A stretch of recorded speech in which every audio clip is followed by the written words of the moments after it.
día con todos. A continuación yo voy a exponer un poquito sobre la Constitución de 1860. Empezaremos dando un pequeño concepto. Ahora, nos dice que la Constitución Política del Perú de 1860 fue el séptimo texto constitucional de la República Peruana, la cual de alguna manera fue discutida y aprobada por el Congreso de la República, en la cual se reunió en Lima en 1860. Fue promulgada por el entonces presidente constitucional de la República, Mariscal Ramón Castilla, el 13 de noviembre de ese mismo año. Este fue de carácter moderado. Su dación fue posible debido a un acuerdo que hubo entre conservadores e idealistas, ¿no? Los cuales transaron para otorgar al país una constitución que de alguna manera sea equilibrada y realista. Esta constitución ha sido la que más tiempo ha regido en el Perú, pues duró con algunos intervalos hasta 1920, es decir, 60 largos años. Ahora, se cuenta entre los más importantes textos constitucionales del Perú, y junto con la Constitución Liberal de 1828 y la Constitución Progresista de 1833. Ahora bien, analizando un poquito más el contexto, tenemos que la Constitución Liberal de 1856, discutida y aprobada por una convención, la cual es una asamblea constituyente, no había colmado las expectativas que el país tenía. El liberalismo extremo era una posición ajena a la mayoría de la población, y la sublevación conservadora encabezada por Manuel Ignacio Vivanco originó las sangrientas guerras civiles de 1857 y 1858. Castilla comenzó por no reinstalar la Convención Nacional que había sido disuelta en noviembre de 1857 por una patrulla militar al mando del coronel Pablo Arguedas.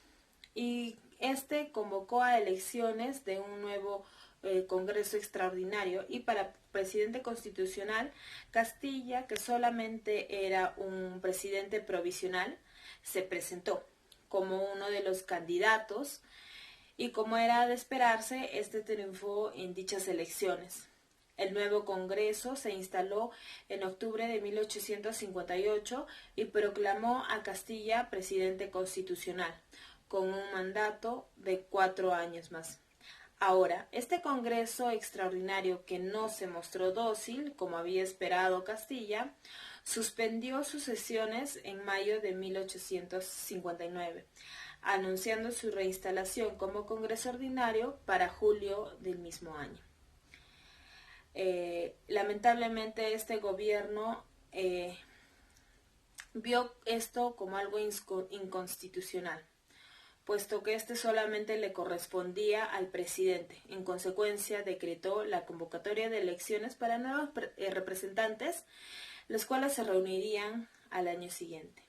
Eso sería todo. A continuación doy pase a mi siguiente compañera. Gracias. El nuevo Congreso se instaló el 28 de julio de 1860. Estaba presidida por el sacerdote Bartolomé Herrera, quien pronunció un conceptuoso discurso inaugural que terminaba con la siguiente frase: el Congreso descansa en brazos de la nación lo escolta, viva la libertad para todos, sin exclusión de partidos. Quedan abiertas así las sesiones del Congreso de 1860. Es allí que alguien preguntó: ¿constitucional o constituyente? Y fue así que se planteó el dilema entre ambas situaciones. Si el Congreso era constitucional, debía reformarse en 3 legislaturas, porque estaba establecido así en la Constitución. Pero si el Congreso era constituyente, lo que se tenía que hacer es la reforma inmediata, la cual se va a optar por esta. Se van a plantear grandes debates, tanto entre conservadores y liberales. Los conservadores van a estar presididos por Herrera y los liberales por los hermanos Gálvez. La problemática va a girar en torno sobre la libertad de religión, en la cual Herrera y los suyos van a ganar, ya que se vio la ausencia de los hermanos Gálvez. Se va a ratificar así la primacía del culto católico y quedando, por otro lado, la prohibición de las otras religiones. Y por otra parte, los eclesiásticos van a perder su fuero eclesiástico, quedando así abolida totalmente. Otro momento de tensión parlamentaria se va a dar en torno a la reelección presidencial que va a ser propuesta por 2 diputados, pero para un solo periodo consecutivo. Los seguidores y partidarios castillistas van a apoyar esta propuesta, pero al final los castillistas van a perder en votación.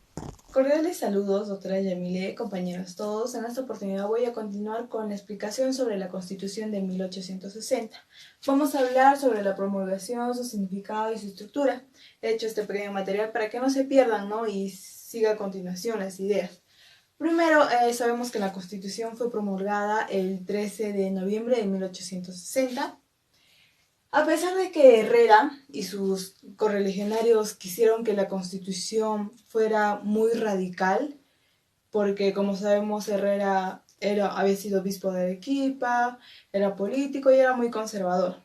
Sin embargo, la Constitución no fue así, no fue ni liberal ni conservadora, sino todo lo contrario. Esta Constitución de 1860 fue centrista, moderada, y quizá porque sabían que el Perú, y que quizá como hasta ahora, no estaba preparado para asumir una de estas posturas radicales, ¿no?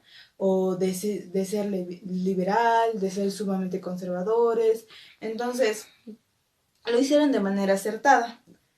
Y bueno, fue una buena opción, ya que estábamos saliendo de una guerra civil, que fue una de las peores de la República del Perú. Y se dice que fue acertada esta constitución, ¿no? Luego tenemos que esta constitución fue la más antigua de todas las anteriores.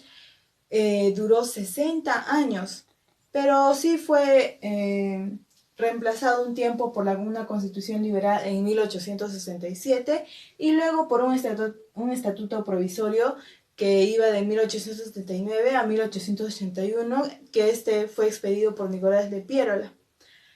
Luego tenemos su estructura, que tiene 138 artículos distribuidos en 19 títulos.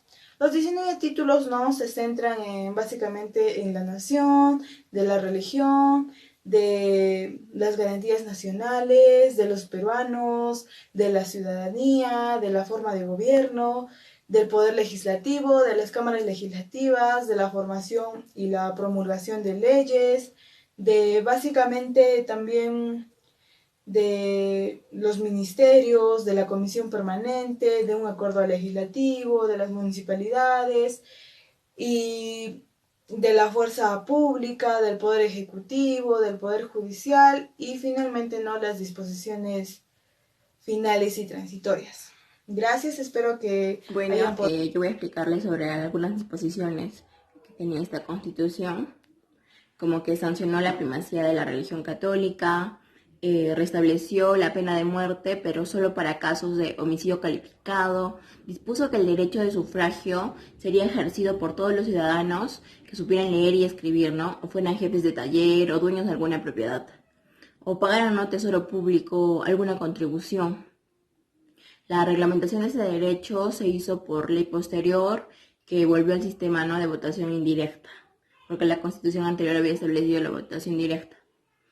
Además que confirmó el funcionamiento de 2 cámaras en el Congreso, la de senadores y la de diputados. La renovación de las cámaras debía hacerse por terceras partes y por venios cada 2 años.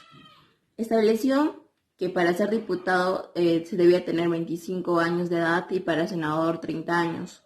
Además que se creó la Comisión Permanente del Cuerpo Legislativo, compuesta por 7 senadores y 8 diputados, cuya misión era vigilar al Ejecutivo para resolver, ¿no?, las competencias entre los poderes públicos y ejercer algunas de las contribuciones encomendadas a las cámaras, ¿no? Esta sería abolida en 1874. Estableció que el presidente no podría ser acusado durante el periodo presidencial, salvo en los casos de traición, haber fomentado contra la forma de gobierno, disolver el Congreso, impedir su reunión o disolver sus funciones. Instauró dos vicepresidentes llamados primero y segundo, ¿no?, elegidos conjuntamente con el presidente de la República. La anterior constitución solo establecía un vicepresidente. Mantuvo al Consejo de Ministros. También dejó establecido que los prefectos y subprefectos serían nombrados por el Poder Ejecutivo, anulando lo de la terna propuesta por lo de las juntas departamentales, ¿no?, que también desaparecieron. Prohibió la reelección presidencial, respetó las municipalidades, aunque mencionándolas de manera escueta y dejando su reglamentación, ¿no?, a una ley especial. No mencionó a las juntas departamentales, como ya lo mencioné. Además que estableció claramente la libertad de industria y ratificó definitivamente la supresión de los antiguos gremios. Para hacer la reforma constitucional solo sería necesario su aprobación en 2 legislaturas, ¿no? En la anterior constitución eran 3. Bueno, serían todo por las disposiciones más importantes. Gracias.